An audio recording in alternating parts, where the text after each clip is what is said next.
بسم اللہ الرحمن الرحیم۔ گمنام ہیرو کے معزز ناظرین السلام علیکم۔ آئیے چلتے ہیں کہانی کی طرف۔ صبح تک میرے دشمنوں اور بدخواہوں کے لیے عبرت کے سوا کچھ نہیں بچے گا۔ ڈان کا لہجہ سرد اور گمبھیر ہو گیا، جیسے تصور سے آنے والے مناظر دیکھ رہا ہو۔ جو کچھ ہونا ہے صبح اجالا نمودار ہونے سے پہلے ہوگا۔ آگ کے شعلے رات کے اندھیرے میں اپنا جوبن دکھاتے ہیں۔ ان کے جلتے ہوئے گھر اور کاروبار دور دور تک دیکھے جائیں گے۔ ان کی درد میں ڈوبی ہوئی آخری چیخیں پورے مکاؤ کی فضاؤں میں گونجیں گی، اور اس بار میرے چنگل سے بچ جانے والوں کو عمر بھر اسیبی خوف میں جکڑے رکھیں گی۔ ڈان کا حساب اسی دن ہوتا ہے۔ دن بدل گیا تو بات پرانی ہو جائے گی۔ اپنے دشمنوں کا خیال آتے ہی ڈان پر ایک غضبناک نشے کی کیفیت طاری ہونے لگی، اور وہ سارا کی پتلی سی کمر میں ہاتھ ڈال کر تیزی کے ساتھ نکاسی کے راستے کی طرف بڑھ گیا۔ میں نے بیرونی چوبی دروازے تک آ کر اپنے اس خطرناک مگر بڑی حد تک سادہ لو میزبان کو رخصت کیا، اور تیزی کے ساتھ اپنے اس عشرت قدے کی طرف چل دیا جہاں سلطان شاہ کسی نئی کہانی کے ساتھ میرا منتظر تھا۔ میں وہاں پہنچا تو سلطان شاہ ڈریسنگ ٹیبل کے سامنے بیٹھا ایک کاغذ پر تیزی کے ساتھ کچھ لکھنے میں مصروف تھا، اور غزالہ اس کے پیچھے کھڑی نہایت اشتیاق کے ساتھ اس کی تحریر پڑھ رہی تھی۔ اگر وہاں نصب خفیہ مائکرو فون اس وقت بھی آن تھے تو واپسی پر میرا خاموش رہنا غیر فطری اور اشتباہ امیز ثابت ہوتا۔ اس لیے میں نے وہاں پہنچتے ہی سلطان شاہ سے گفتگو شروع کر دی۔ اس کمرے کے در و دیوار میں رچی ہوئی مہکار اور خوشبوئیں بتا رہی ہیں کہ یہ کمرہ آباد ہو چکا ہے۔ چند فکروں کے تبادلے کے بعد سلطان شاہ نے گہرے گہرے سانس لیتے ہوئے معنی خیز لہجے میں کہا، اور غزالہ بری طرح شرما کر وہاں سے غسل خانے کی طرف چلی گئی۔ معلوم ہوتا ہے کہ خون کے ساتھ تمہارا کچھ بیجا بھی بہہ گیا ہے۔ جب ہی ایسی بہکی باتیں کر رہے ہو، میں نے خفت امیز انداز میں اس کی گردن دبوچتے ہوئے کہا، تھوڑی دیر پہلے میں اس کمرے سے چلا جاؤں گا تو اپنا ہاتھا پائی کا شوق بھی پورا کر لینا، لیکن فی الحال ہم زبانی بات کر رہے ہیں۔ جو کچھ کہنا ہے آرام سے بیٹھ کر کہو۔ سلطان شاہ نے احتجاج کیا، تمہیں یہ نہیں بھولنا چاہیے کہ ڈان کی سکھا شاہی کے نتیجے میں آج تم میرے سالے بن چکے ہو۔ یہ تمہاری بھول ہے۔ میرا یہ رشتہ اسی وقت تک برقرار تھا جب تک غزالہ اکیلی تھی۔ شادی ہو جانے کے بعد اب وہ میری بھابی ہے۔ تم زبردستی مجھ پر اپنی بالادستی جتانے کی کوشش نہ کرو۔ میں نے اس کی گردن چھوڑ دی اور مسحری پر دراز ہو گیا۔ بڑی خواہش تھی کہ وہ جلد از جلد اپنی کہانی مکمل کر لے تاکہ مجھے واقعات سے مکمل آگاہی حاصل ہو سکے۔ مجھے یہ تو معلوم تھا کہ اس نے دوپہر میں موقع پا کر بل فائٹنگ تک کی چوبی باڑ کے 2 مقامات پر افقی تختوں اور عمودن زمین میں گڑی ہوئی بلیوں کے جوڑ پر بیم گن سے بہت ہلکا سا فائر کر کے جوڑنے والی کیلیں جلا دی تھی، جس کے نتیجے میں ایسے تختے ایک طرف سے لگی ہوئی کیلوں کے سہارے اپنی جگہ رکے رہ گئے تھے اور تھوڑے سے جھٹکے کے ساتھ اپنی جگہ چھوڑ سکتے تھے۔ سلطان شاہ کے اس عمل میں کیلوں کے ساتھ ہی لکڑی کا کچھ جلنا ناگزیر تھا، اور وہ نشانات ڈان کے آدمیوں کو بدترین الجھن میں مبتلا ضرور کر دیتے، لیکن مجھے 100% یقین تھا کہ ان میں سے کسی کے ذہن میں بیم گن کی طرف نہیں جا سکتا تھا۔ بیم گن شی کے بڑوں کا خفیہ ہتھیار تھا، اور وہی اس کے ہلاکت خیز اثرات سے باخبر تھے۔ ان کے کارکنوں کو عملاً بیم گن کے وجود کا علم ہونا چاہیے تھا، نہ طریقہ کار کا۔ البتہ ڈان بذات خود چوبی باڑ کے نقصان زدہ حصے کا معائنہ کرتا تو شاید بیم گن کے استعمال کے موہوم سے شبے میں مبتلا ہو جاتا، لیکن اس کا امکان کم ہی تھا۔ اپنی جبلی کاہلی کی وجہ سے وہ اپنی پرتعیش حویلی میں رہ کر اپنے کارکنوں کی فراہم کی ہوئی رپورٹوں پر انحصار کرنے کا عادی تھا، اور اس کے یقینی طور پر اپنی کارکردگی دکھانے کے لیے ایسی ادھوری یا بقیہ رپورٹیں فراہم کرنے سے گریز کرتے ہوں گے، جن کے نتیجے میں ڈان کو اپنے مسکن سے نکل کر کھلی فضا میں جانا پڑے۔ اپنی اس کارروائی میں سلطان شاہ نے اپنی ثواب دید کے مطابق بہت مناسب جگہ کا انتخاب کیا تھا۔ اگر وہ باڑ کا کوئی ایسا حصہ ہوتا جدھر تماشائیوں کا ہجوم نہ ہوتا تو بل فائٹر ہرگز ادھر کا رخ نہ کرتا، اور باڑ کو نقصان پہنچنے کے باوجود سانڈ کے باہر نکلنے کا امکان مفقود ہو کر رہ جاتا۔ یہ ہمارے ستاروں کی یاوری تھی کہ سانڈ نے باڑ کے کمزور ترین حصے کا رخ کیا تھا جہاں اس کی آزادی کا پورا بندوبست تھا۔ میں خاموشی کے ساتھ بستر پر دراز سگریٹ پیتا رہا تاکہ سلطان شاہ یکسوئی کے ساتھ اپنی کہانی مکمل کر سکے۔ غزالہ واپس آئی تو میں نے وقت گزاری کے لیے اس کے ساتھ باتیں شروع کر دی تاکہ ڈان کے سراغر سے اپنے آلات پر طویل سکوت کی وجہ سے شبہات میں مبتلا نہ ہو جائیں۔ پھر سلطان شاہ نے اپنا لکھا ہوا کاغذ میرے حوالے کیا تو اس نے غزالہ سے چھیڑ چھاڑ شروع کر دی، اور میں نے کاغذ کا مطالعہ شروع کر دیا۔ سلطان شاہ نے اپنی روداد خاصی تفصیل کے ساتھ لکھی لکھی تھی، لیکن اس کا خلاصہ بہت دلچسپ تھا۔ سانڈ کے نکل بھاگنے کے بعد وہ بہت متفکر تھا، لیکن لاؤڈ اسپیکر پر اعلان کے بعد جب لوگ ہیلی پیڈ کے قریب جمع ہونے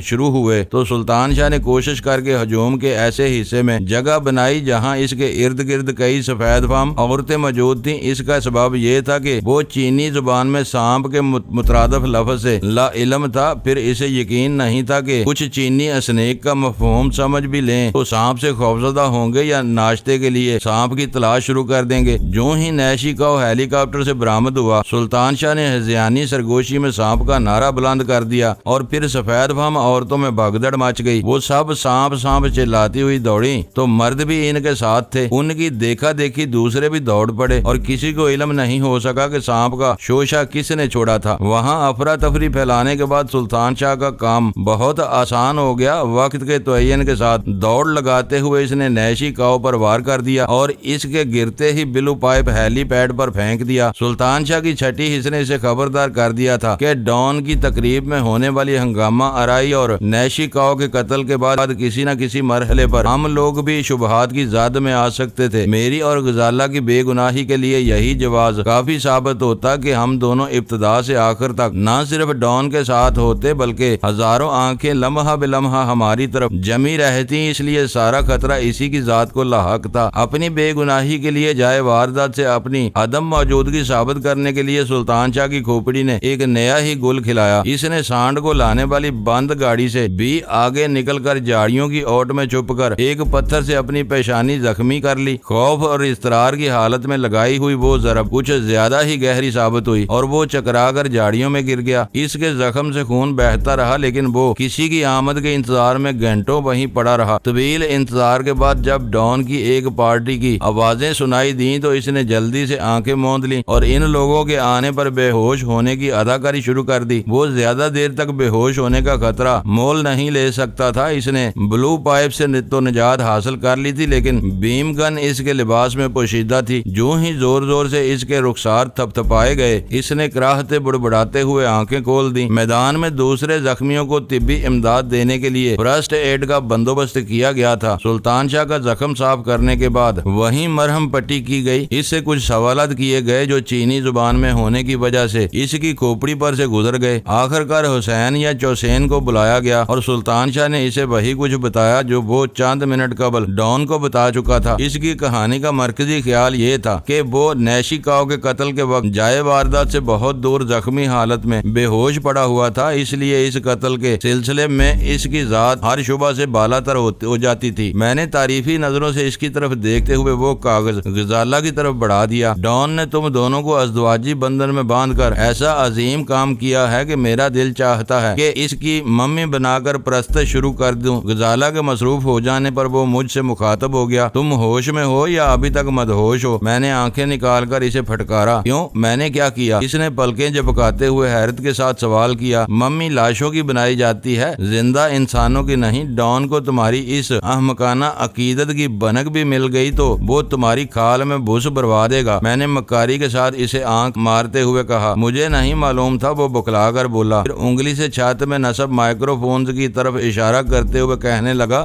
ڈان بہت عظیم انسان ہے، قدرت نے اسے جسامت بھی اس کے ظرف کے مطابق دی ہے۔ اس نے تم دونوں کو اتنی عزت دی ہے کہ تقریب میں آیا ہوا ہر مہمان تم پر رشک کر رہا تھا، اور پھر یہ شیش محل، یہ تو 8واں عجوبہ قرار دیے جانے کے قابل ہے۔ غزالہ نے ساری روشنیاں گل کر کے آئینوں میں اتری ہوئی کہکشاں کا منظر دکھایا ہے۔ تم ایک دوسرے کو بھول سکتے ہو، لیکن ڈان کے فراہم کیے ہوئے اس حجلہ عروسی کو خوابوں میں بھی فراموش نہیں کر سکو گے۔ ڈان ہمیں روکنا چاہ رہا ہے، لیکن مجھے افسوس ہے کہ ہم اپنی مجبوریوں کی وجہ سے زیادہ عرصہ تک اس کی میزبانی سے لطف اندوز نہیں ہو سکیں گے۔ میں زیادہ دنوں تک یہاں رکا رہا تو پاکستان میں میرا کاروبار تباہ ہو جائے گا۔ میں نے اپنی فکر مندی کا اظہار کرتے ہوئے کہا، میرے ساتھ سر کھپانے کے بجائے تم ڈان سے بات کرو تو بہتر رہے گا۔ سلطان شاہ نے کہا، وہ معقولیت پسند ہے، تمہاری مجبوریوں سے واقف ہونے کے بعد تمہیں یہاں روکنے پر اصرار نہیں کرے گا۔ غزالہ نے سلطان شاہ کی لکھی ہوئی کہانی پڑھنے کے بعد کاغذ میری طرف بڑھا دیا اور میں نے لائٹر جلا کر کاغذ کے ایک سرے کو آگ دکھا دی۔ اسی کے ساتھ میں باتھ روم کی طرف چل دیا، جلے ہوئے کاغذ کی راکھ نالی میں بہا سکوں۔ میں واپس آیا تو سلطان شاہ رخصت ہونے کے لیے تیار کھڑا تھا۔ اسے لانے والے اس کو پہلے اسی ملحقہ کمرے میں لے گئے تھے جہاں اسے شب بسری کرنی تھی، اس لیے اسے معلوم تھا کہ اسے کہاں سونا ہے۔ وارڈروب میں